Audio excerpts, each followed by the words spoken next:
Hello and welcome. I am Adri Gregan, and I am back for Jujutsu Kaisen Season 3. Today we're getting into Episode 8, and it looks like we're continuing the start of the Culling Games introduction, if you would. Everything up until now has kind of been more of a prelude, getting all the pieces ready and learning about the game, but now we're actually diving into it, and we're inside our first territory, our first colony, I think it's called. And it looks like we've already got quite a bit of an interesting situation. Yuji was pretty easily able to dispatch the spawn campers, the helicopter head and uh, jet fuel hair, I guess. He dealt with those pretty easily, but now he's sort of confronting a person who doesn't seem to be particularly aggravated towards him, Amai. At the same time, upon entering the colony, he got separated from Fushiguro Megami, who encountered Remi, a super cute, super hard to read girl who was apparently a player from the start, which I think implies that either she was just like inside of the colony so that she just became a player by default, or that she's one of the people that Kenjaku awakened slash possessed, I guess, with one of his curses, who he made a binding vow with. And speaking of vows, we need to talk about Sukuna. So, the first scene of the episode, we opened on a girl who was being spoken to by Kenjaku, by Brain, and he was basically telling her that she could leave because she was about to become what was a colony, the Sendai colony. But what I didn't realize, because I'm terrible at recognizing people by their voices, I guess, even though I definitely recognize this character, I just didn't notice her because I guess the hair, maybe. Sasaki is Yuji's friend, one of the friends from the occult club that he was in episode 1, as well as the guy that Sasaki ran into afterwards. Those were both the two people from episode 1, the people who were somewhat indirectly responsible for Yuji eating Sukuna's finger and kind of kicking off this whole chain of events. I didn't recognize her, so I thought she was a new character. So I missed the insane implications of what that scene means moving forward, and also how it connects with another scene that episode of Fushiguro questioning Yuji, basically, and asking him if he realized the implications of him being a player without his knowledge. But one thing at a time. First, we gotta talk about Sasaki, and I'm gonna jump around a little bit because actually talking about this is where we get into the comment spotlight. Today's comment of the day belongs to Ketch, and he brought up Kenjaku's characterization and the unusual warmth and unnecessary gratitude he showed to Sasaki. Him leading her out of the colony was nothing special. He was kind of he was kind of forced to do it due to his binding vow. But he also told her, "Thank you for being friends with my son." And he also, just in general, acted a lot more warmly to her than he really needed to, given how she doesn't seem to be a very important character in this story, at least, which is really interesting. Obviously, the son is referring to Yuji, and he's saying that on behalf of Yuji's mom, who he took over and had birth to Yuji through, which is already kind of suspicious. But what isn't suspicious is Kenjaku's attitude towards Sasaki. He was he seemed genuinely grateful, and there seemed to be a genuine maternal instinct regarding Yuji, as well as this being one of the few times when Yuji isn't referred to as the vessel of Sukuna, which is his main use, obviously, both by Kenjaku and by, well, our side. So that's a really interesting bit of characterization, and Ketch goes into a lot more detail here, talking about what this implies and what kind of character Kenjaku could potentially be. Particularly, he brings up the mad scientist archetype, as well as noting how JJK loves dehumanizing characters, such as Gojo being referred to as the strongest, or Yuji being the vessel of Sukuna. And yet, here we have the main antagonist being explicitly humanized, which is really interesting. I suppose this show isn't a stranger to blurring the lines, so maybe this is just another step of that. Or maybe there's something more to this. Because then we get to talk about the other interesting thing of last episode, namely the fact that Sukuna seems to be the person who is a player, the person that the Kogane appeared in front of in order to alert them of the new rule. Because it wouldn't make sense for Yuji to be one because he was never initiated into one by entering a colony, which we saw later Kogane explicitly come out and say, "Warning, you're going to be a player if you do this shit. Are you sure you'd like to continue?" And you got to press yes like 3 times to get in. Yuji never did that. Nor should he have been possessed by a spirit that Kenjaku summoned or even had any sort of vow with Kenjaku. He clearly doesn't seem to have done that. Or is he? Because Kenjaku was his mother. Who's to say brain mom, mom brain? Who's to say Mrs. Itadori didn't somehow place a vow on Yuji as a child when he just wouldn't remember, or the far more frightening idea that he had Yuji swallow a finger. But that wouldn't make sense either, because then Yuji would have grown up with Sukuna, basically. So I'm not sure. There's clearly some sort of greater plan here with Kenjaku. And to see that other part of the large plan and why it's so obvious there's a plan, just look at Sukuna. If it is Sukuna who's a player, not Yuji's just the vessel of the player now, then that means Sukuna made a vow with Kenjaku. Now, we know this hasn't happened with Yuji here, unless they've just refused to show it to us, which would kind of be cheating. So, the implication is that Kenjaku and Sukuna perhaps made a vow when they were both alive, because they were both alive 1,000 years ago. Again, seems too coincidental to not be related. Then there's the topic brought up about what happened to Sukuna. And this is where we get into a passing comment of the day by some known, a familiar name certainly, who brought up a lot of these questions. Who killed Sukuna, somebody who was completely unrivaled in his day? What actually happened that put away this great threat? And how much of a coincidence is it, or how unlikely is it that Sukuna and Kenjaku met during their lives?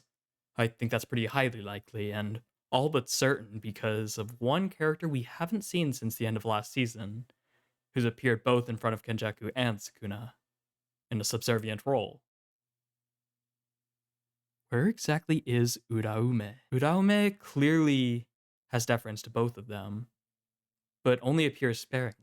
Are they the link between these two characters? Or potentially the puppet master? I'm not sure. But there really are a lot of threads that are being laid out right now, and I'm not sure what to do with them. If I had to throw out a theory out here, because I'm sure you guys want to hear it, I would have to guess that Kenjaku had an idea. He wanted to optimize cursed energy, as he's mentioned to Yuki last season. In order to do that, he needs to take on the mad scientist role. He pursued Sukuna, who he mentioned would only have a limited lifespan because Sukuna's only human, and basically told him they made a deal that Sukuna could become a cursed object and eventually help Kenjaku with this plan. Not only would this allow Sukuna to keep living to see more interesting things, but he would see the most interesting thing of all. Kenjaku's machinations come to reality, come to fruition. Kenjaku gave birth to Yuji. Perhaps he continued to give birth. I wonder if Kenjaku kept giving birth and having more children, trying to find a suitable vessel for Sukuna. That might explain the cursed wombs that he was experimenting to try find someone that would be suitable for Sukuna. And then afterwards he gave birth to Yuji, who seemed to be the perfect vessel. It's just the timing of all these things that are lining up so well that there are too many coincidences for it to actually be like that. But I also feel like I'm missing just enough of the clues that I can't quite put the pieces together yet. Obviously, I don't need to yet. We're still fairly early on in the Colon games, but it's really interesting and a lot of food for thought.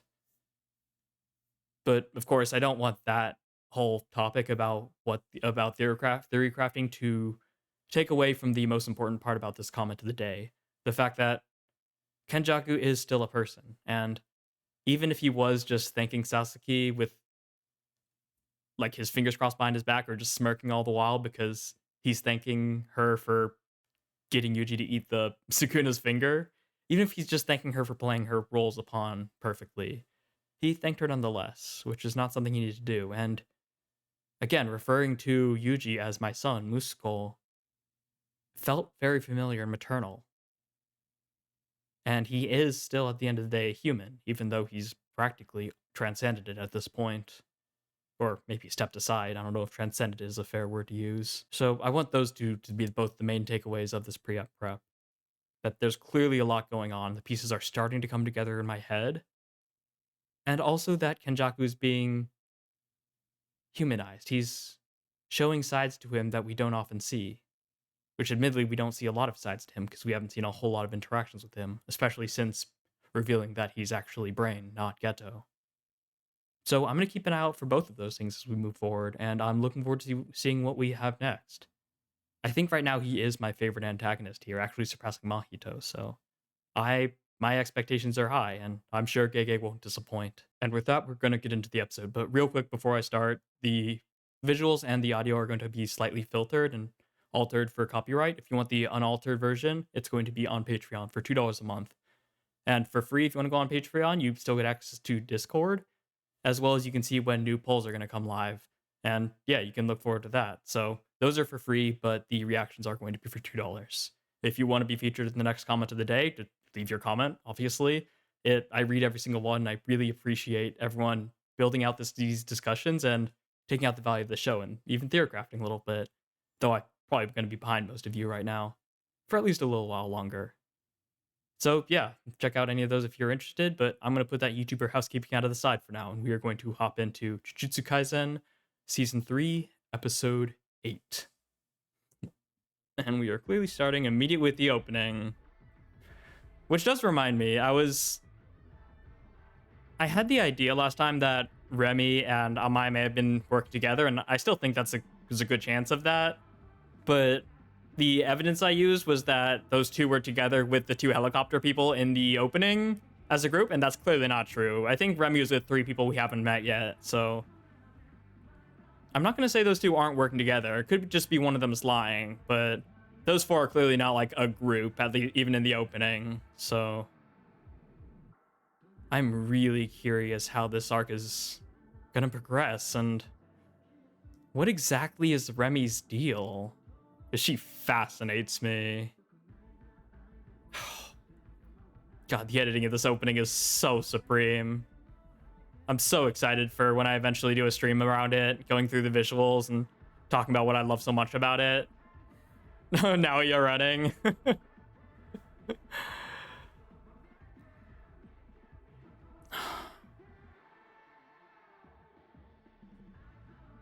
Oh, also last time we had Kushigudo reminding us that he is still steadily dripping into the darkness, which is a little concerning, but hardly surprising. Yeah, those 4. And I believe the 2 flying people, yeah, are right there too, so they're just separate things, basically. At least as far as we can tell. It's so fun. Yeah. I've heard of that statistic. Guilty until proven innocent. Who is this? Who is this?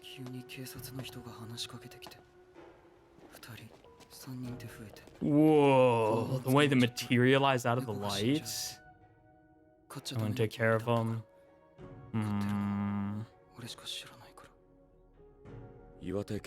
That's tough. 2016, so a few years ago. 計2人の視察隊が自宅で見つかった事件。盛岡地検は Whoa, that 近 animation くに is 住む大江啓太を different. 2人に対する強盗殺人の容疑で起訴した。逮捕までの経緯はこうだ。大江は巡回中の警官からの職務質問中に逃亡し、自宅に駆け込んだところ、追いかけてきた警官が血のついた犯を発見。So either he's a terrible murderer or he's been framed. 後の DNA 鑑定で刃物の血痕と被害者の DNA が一致している。Yeah, naturally. 大江は一貫して犯行を否認。 No, it's just a completely separate bloody blade, unrelated to everything. 俺のじゃない。それは無理があるでしょう。だって後ろめたかったから職質拒否ったんですよね。いや、彼は昔知人が薬物を使用していたことが原因で不当な聴取を受けたことがある。それがトラウマってことですか？だとしても拾ったって血のついた包丁？なんで？ That is a pretty good question. 後でって。Which I guess would explain why he didn't clean it, but yeah. しかし大江の環境、住み込みで働いている NPO 法人のことを考慮するとありえない話じゃないと思えてくる。NPO 法人？行き場のない高齢者に対するシェルター運営や自立支援が主な活動だ。大江はそこで仕事として彼らの世話をしていた。だが彼に給料は支払われていない。お小遣いと称してお年玉をもらったり、 Well, that's still 弁当や nice. 食材の現物支給のみだ。 Groceries are pretty important, but にもかかわらず also like 彼は月5万円を rent. 家賃として徴収されている。 Okay. えぐ。入居者には Yeah, 前科のあるものも少なくないそうだ。さらに凶器の提出が遅 I れ mean, て that's しま not った too 理由だが、 much. 呼んじゃダメな決まりなんです。パトカーや救急車、近所の人の迷惑になるから。That's a その pretty 団 lame 体 rule. かなりグレーですね。まあ、限りなく Can't call- プロに近いグレーだ。 Yeah, can't call the police because it's noisy. 震災復 Gotta 興 be 資 kidding 金 me が with 流れ that. 込んでから運営実態の怪しい NPO 法人が増えている。狂気が落ちていても意外じゃない。 But also, what is all 大江が this? 白の可能性は十二分にある。まずは団体の活動実績と税務申告、全入居者の素性を洗い出す。 Like, where are 俺 we? はとことん上から事情を聞き出すから、清水は調査を進めてくれ。いきなり私の負担でか I've く seen な that い name です before. か？あと猫飼えるか。猫？ Where do I know that name? 国政なん Shimizu. てギャラ安いくせにやること多いんだから。世論は有罪一色だし。しかも殺人じゃ執行猶予もないし、死刑もあり得る。やるだけ損でしょう。もう日車さん、なんで受けたんですかこんな案件。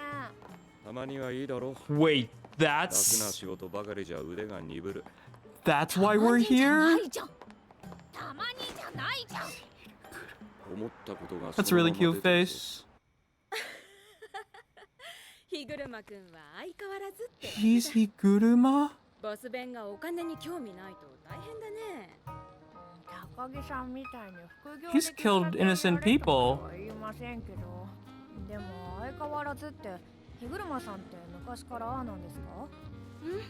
いいや、むしろ昔よりひどくなってんじゃん。え、 What, did he used to go on murdering sprees? 危険運転致傷を担当したんだけど、 Uh-huh.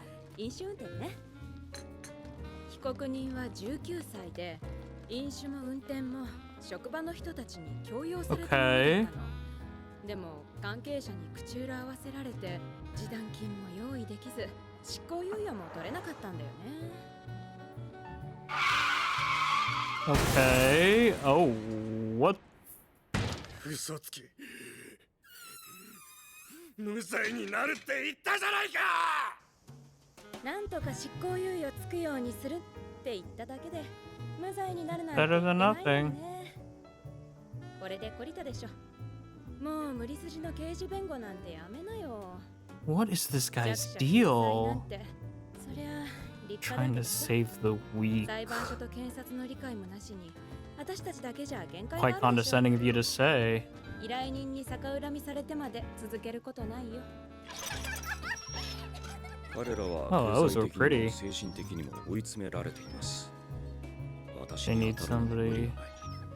So he seems like a pretty good guy, at least on the outside.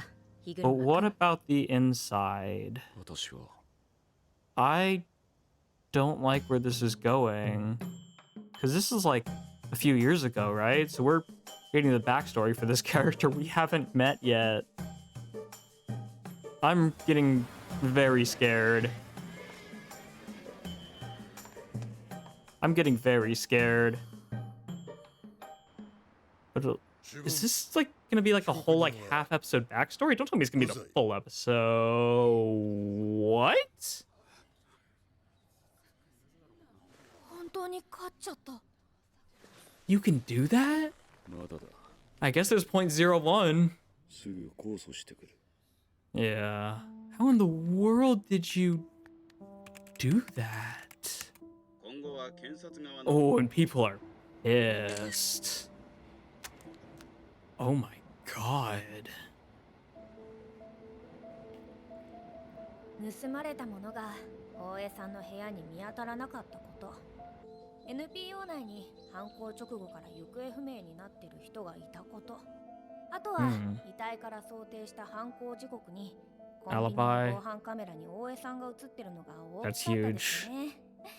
大江さんは自炊しないでよかった。 Jeez. 本当にありがとうございます。先生は勘弁してくれ。それに気が早い。まだ自信がある。 He looks a little happier. She's super cute. She reminds me of Nobara with that hair. 俺を信じてくれてありがとう。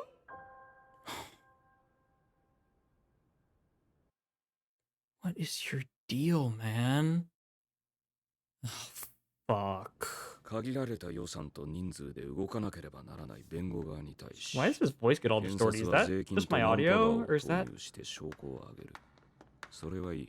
そういう仕組みだ。 Yeah. だが、二審で検察側から新規の証拠は提出されず、 They just found him guilty.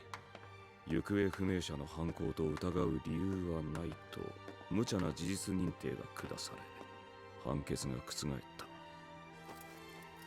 What the 最 fuck? 新の最高裁は狭き門。上告はほぼ門前払い。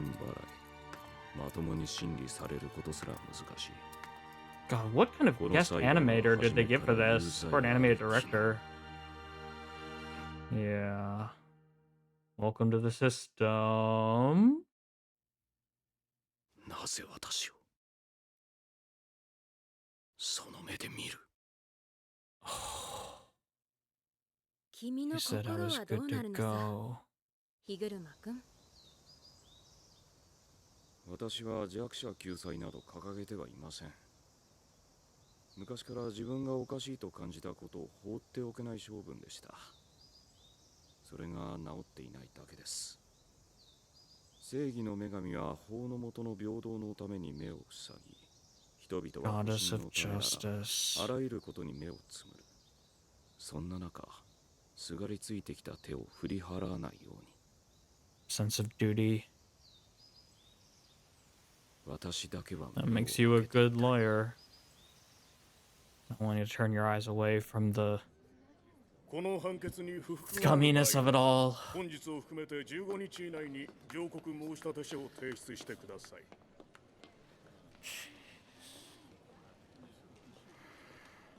Is he gonna still fight for that third trial? Or is he not gonna wait? 日車さん。 You good, buddy? 全員戻れ。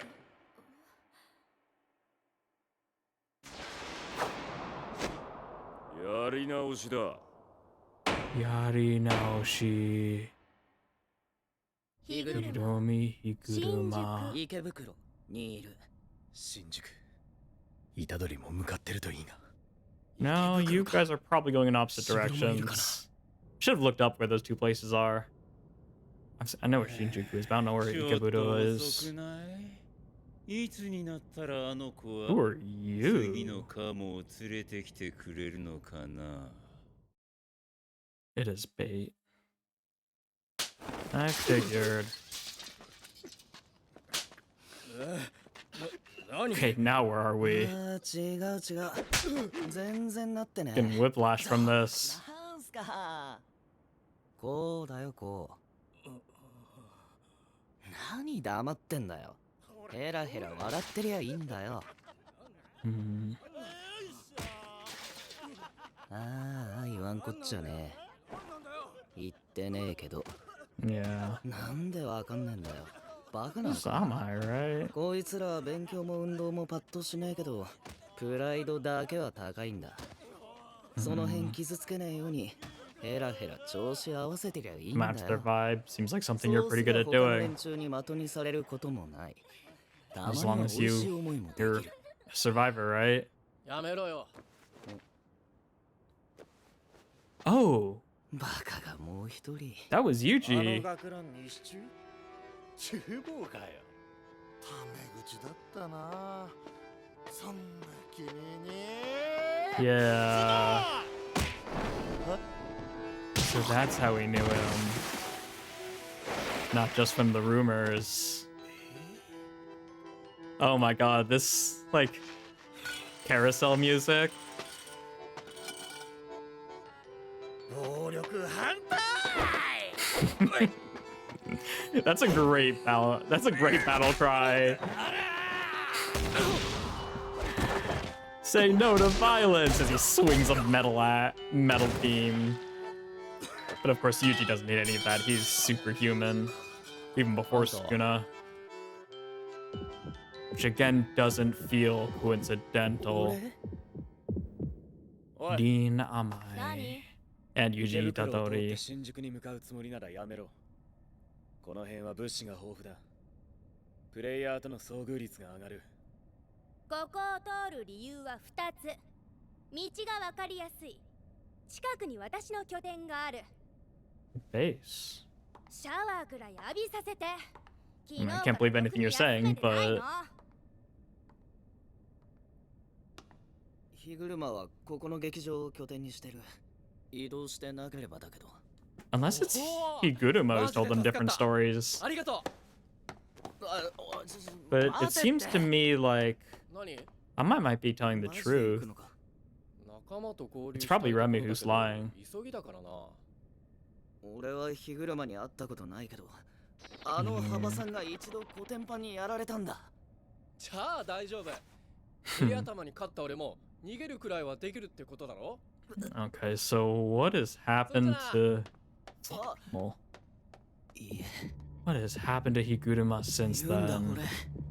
They're building up this to be もう quite the こんなことやめ contrast よう。 between a good-intentioned lawyer and someone who has 102 points. Meaning he's definitely killed non-sorcerers. 虎杖。 I'm not ready for what I'm about to see. 残念ながら俺は What the fuck are you wearing? 騙されたの。 Oh, 全然怖くないんだけど。 you probably should be. 喋るな。 Yeah, he warned you what happens if you lie. 時間の無駄だ。 Question is, are they going to make him use his domain?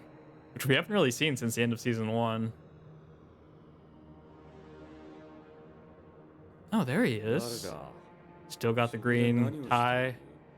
And we're back on a stage. Yuji just keeps finding himself in these places, huh? 君は服を着て風呂に入 He's ったことがあるか smiling. ないな。 That's not something we saw before. 気持ちがいい。 Did he crack under the pressure? そうだ。 God, these organs 俺は playing. 小学校の頃、 And the 着衣水泳の synths? 授業が好きだったんだ。最近、 The building of いろいろ this どうするなってな。やって anticipation. はいけないと思い込んでいたことにチャレンジしているんだ。 Obviously, the spotlight, 30 right? を超えてグレてしまったわけだ。 They're really building this guy out. ちょっと面白い。あんた火車だよな。 Which is quite the feat, considering he's just in a suit in a bathtub.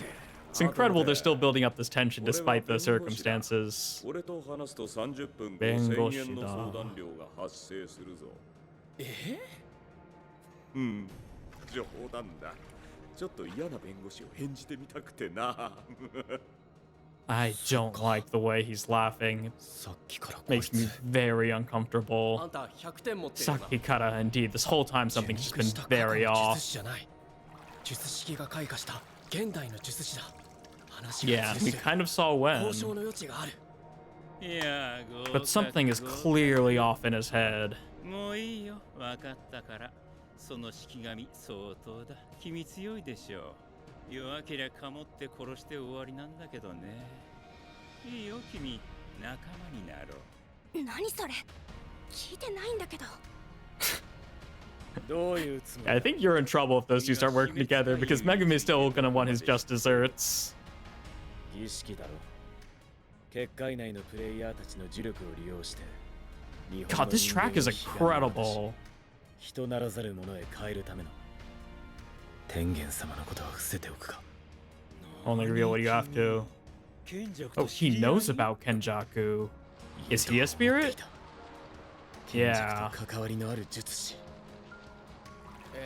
So this guy's no small fish. What the? Wasn't that in the opening?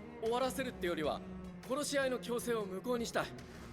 そのためのルール追加に火車の100点を使わせてくれ。 You better brought something strong to the table, because that's not something they would just let you do. Obviously. それも冗談か。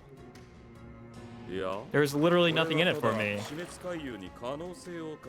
Just sense potential. Pretty book of the sixth.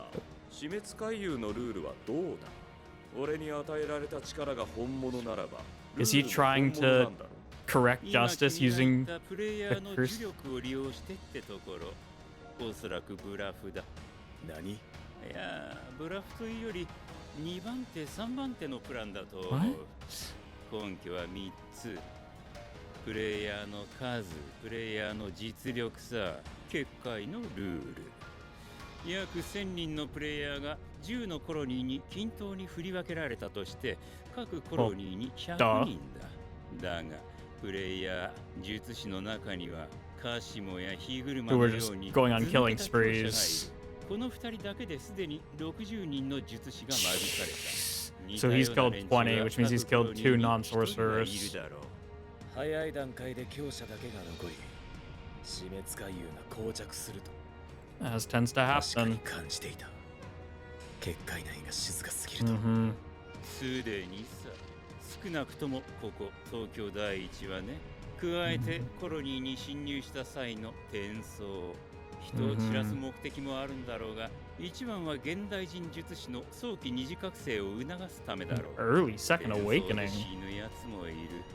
本当にプレイヤーの呪力を利用したいなら、より多くの術師により長く。Yeah, it seems like he wants to get rid of all but the strongest. ルールを犯した者は物理法則のように罰せられたら素晴らしいことじゃないか。ルールに問題があるのは認めるが、回遊の土台のシステムは見守りたい。すぐに終わってしまっては困る。特にルール2と8の術式の剥奪は一度見届け。 He just wants to watch it happen? 剥奪されると死ぬと思うよ。死滅回遊はそれ自体が儀式だ。Yeah. もたもたしてるとこの国の人間全員死ぬぞ。ガセだな。死滅回遊は永続を歌っている。それは俺もよくわかってない。言い方を変える。Complicated. 100点を Oh, 使 the わせろ。 eyes. 火車 Done asking. いらないやつをぶち殺したことはあるか。 Ooh, there's his Shikigami. 思っていたより気持ちがいいぞ。 Don't tell me we're gonna set these fights up for next episode and leave it there. Oh my god, the lighting is beautiful. Which we know he has. どんな攻撃でも対応する。 Yeah, I guess we've got a mini boss. Wait. He's just pulling out a... Almost just pat everywhere.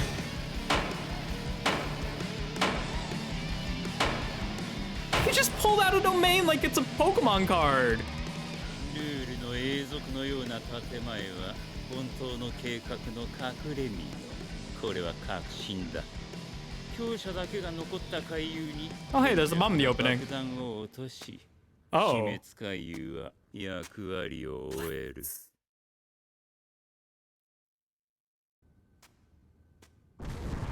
Hey, Brain, how's it going? Did he just bomb one of the colonies? Osuari kudasai.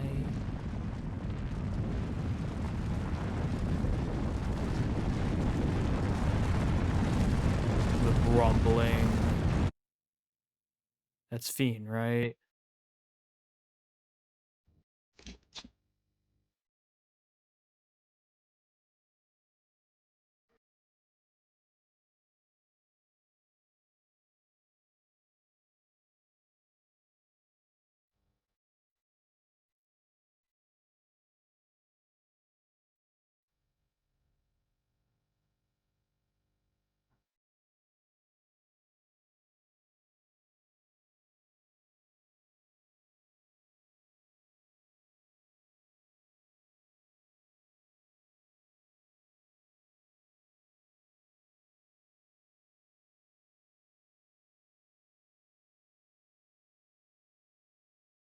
What the fuck? So much happened that episode. And it was portrayed in such a strange way. My brain is just trying so hard to brain right now. No pun intended. Thank God this opening's here as a little palate cleanser. Palate cleanser.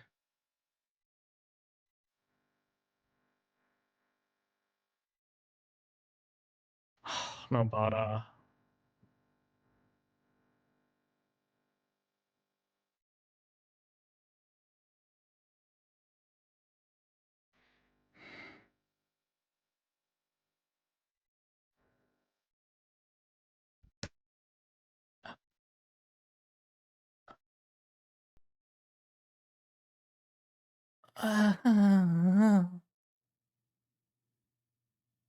where do I even begin? I'm gonna need to take a fine tooth comb to this because there is so much that happened this episode, and yet so little.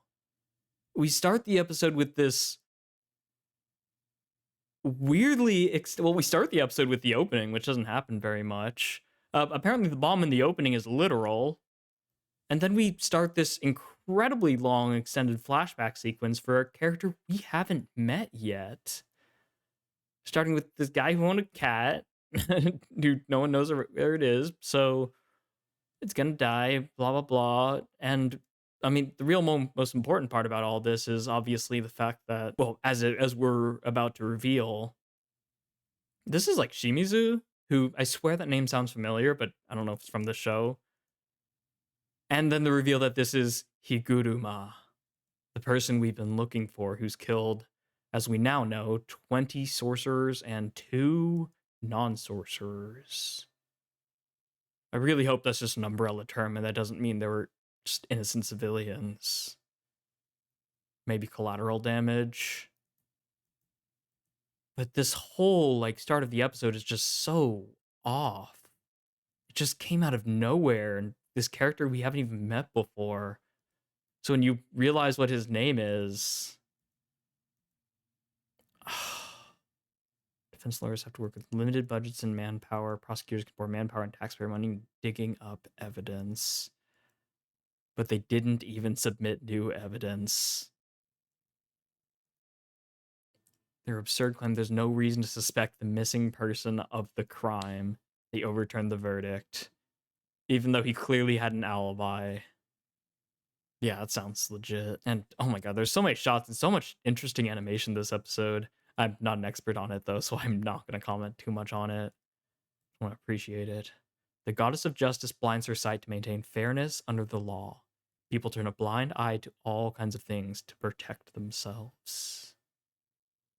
But I don't want to brush away the hands, so I won't avert my eyes. That's tough. I mean, I don't need to go into a long spiel about this one, right? It's pretty self-explanatory. It's pretty normal, almost standard, if not completely standard, that if there's something we don't like, we tend not to pay attention to it. We tend to avert our eyes.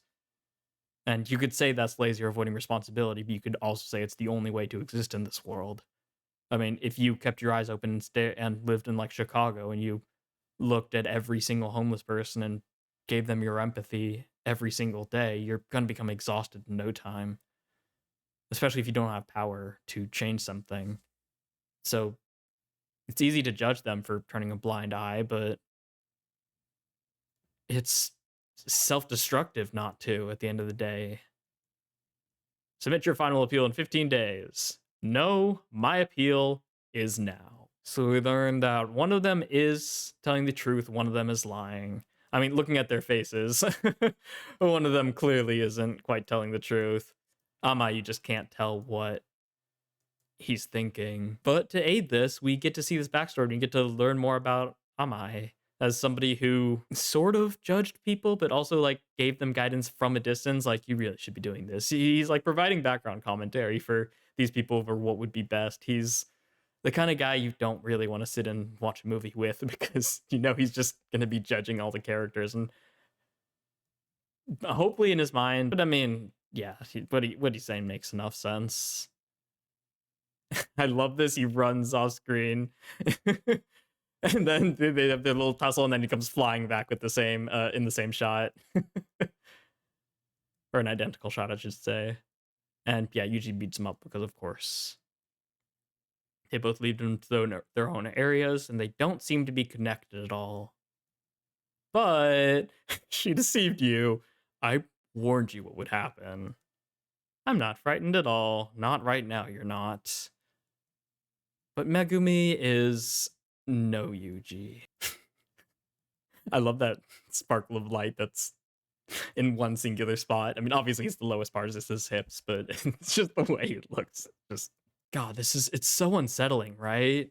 I mean, he's the guy in a suit in a bathtub in the center of the stage. Inherently, this is the least frightening thing. I mean, it's off-putting, it makes no sense, but it's comical, it's silly.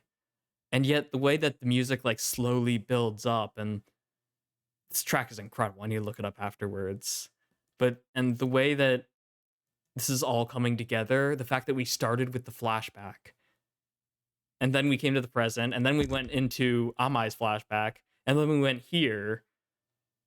Like, it's just really building up Higuruma in your head and making you wonder what in the world happened in those few years.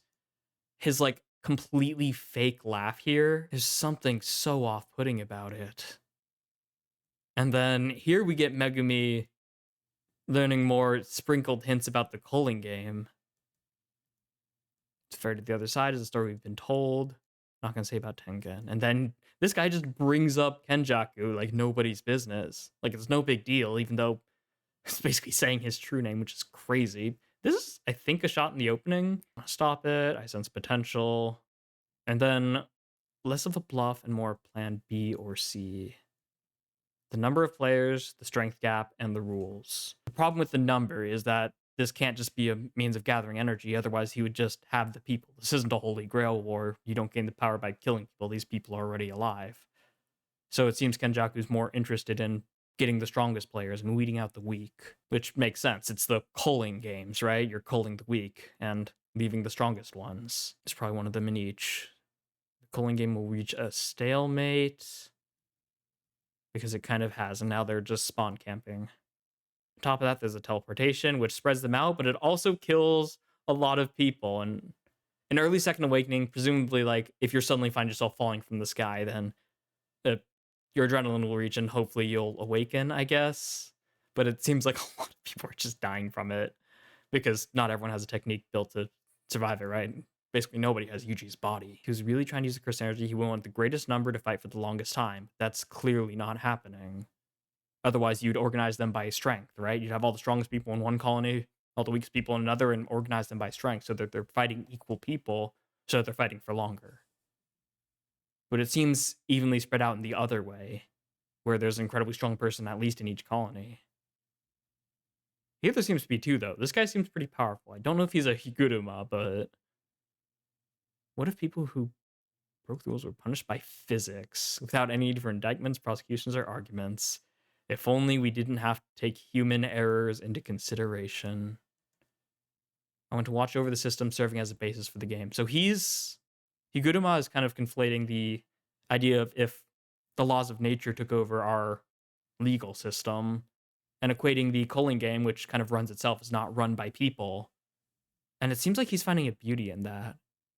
He's finding a beauty in this self-regulating system, wishing that our legal system, ours, humanity's, was also unbiased, impartial like that. So he wants it to keep going, and he wants to see these rules play out. He wants to see the system regulate itself, it seems. Obviously, Yuji's not okay with that, because that's people dying. Pulling game insists on its own permanence. I'm done asking. And then after this really beautiful walking animation, he just pulls out a domain expansion like it's nothing. And suddenly he's judge, jury, and executioner. And I'm getting aura flashbacks with the scales. The rule's idea of continuation is just a cover for the real plan. Mark my words, when only the strong remain, Kenjaku's going to drop a bomb on the game, apparently literally. Or that's just visualizing what he's talking about. And the Colon game will fulfill its purpose. So he's gonna drop a bomb on the strong? I'm sure there are pieces I'm missing that make sense. Unless we just haven't been given the information, but... What? Oh my god, and add that on top of the fact that people are apparently really excited for episode 9. I don't know why though, so I have like no hints. I mean, I have this hint. This episode is a hint, right? This episode's insane, and it's all build up for what's about to happen.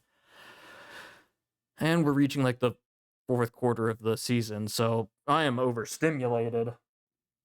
I'm gonna need your guys' help. Please drop in the comments something I'm missing, or just drop in the comments the fact that I'm supposed to be missing things, and I'm supposed to be frantic right now, because I'm a little frantic.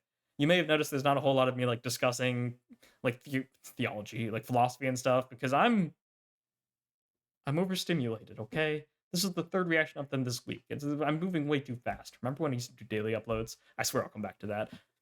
ADHD brain. What time is it? 2:21. Okay, so I still have a little Ritalin left. I don't know why I said that. We're basically done here. You know what? I'm gonna keep all that in just so you can see me. You can see like how frantic and crazy my brain's become, and just this episode has just fried me. So I'm gonna keep all that in. You can just see me rambling like a madman. And I'm gonna cut it off here because I don't think I have much to say. There are lines in here I could have talked about, but I don't think I've got my heart in the game. I just got my heart on next episode, so I'll probably watch that sooner rather than later. Probably this weekend. I hope you're looking forward to that. If you are, go ahead and subscribe to be notified when it drops. I'm also watching Free Run, so you can check that out. Check out Patreon if you haven't yet. $2 for full unaltered reactions and also access to Discord. Discord is free though. You just have to join as a member and see the post. And yeah, please do like before you head out. It really does help me out with the algorithm. It shows me that people are engaging with it, that they enjoy it. So if you enjoy it, show me you enjoyed it. Thank you. And yeah, commenting the same thing. But all that YouTube housekeeping, you know how all that works. The most important thing is you're here. So thank you. And I hope you're as excited for the next one as I am. Probably more so because you probably know what happens. But until then, have a lovely rest of your day.